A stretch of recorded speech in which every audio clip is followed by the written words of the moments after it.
Turning into our Georgia Capitol newsroom, Georgia's economic report reveals the state continues to have low unemployment numbers. The state added more than 14,000 non-farm related jobs in May, and employment numbers have risen more than 118,000 over the last year. But for the first time, the unemployment numbers have gone up after a downward trend for several months. WSAV's Archit Seshadri reports. The Peach State sits at 3.2% unemployment, which is lower than the national average at 3.7%, but the state's labor commissioner says all regions in Georgia reported a rise in unemployment in May.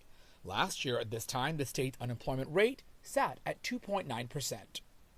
We were dealing with a strong reliance on foreign countries like China, and the pandemic really shined a light on how focused we were on those supply chain issues.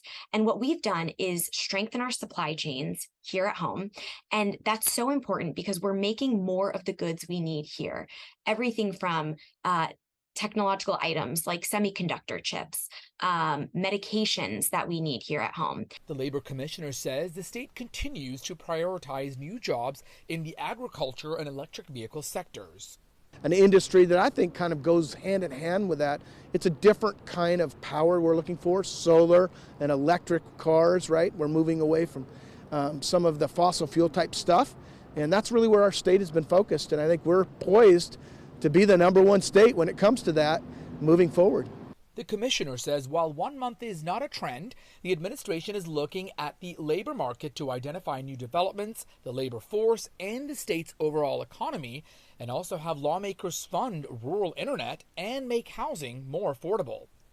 Well, states all over the country right now are struggling with affordable housing. They're struggling with a development of a workforce, right? But no one like the state of Georgia. Georgia right now, as we know, came out with a $2 billion surplus in the budget, had the opportunity to return some of that money back that the governor and the General Assembly did, but also looking at affordable housing. So whether you're going to Cartersville or Gainesville or Savannah, you're seeing some smaller homes and multifamily dwellings that are popping up where you didn't see them before. Archit Seshadri, WSAV News 3 on your side.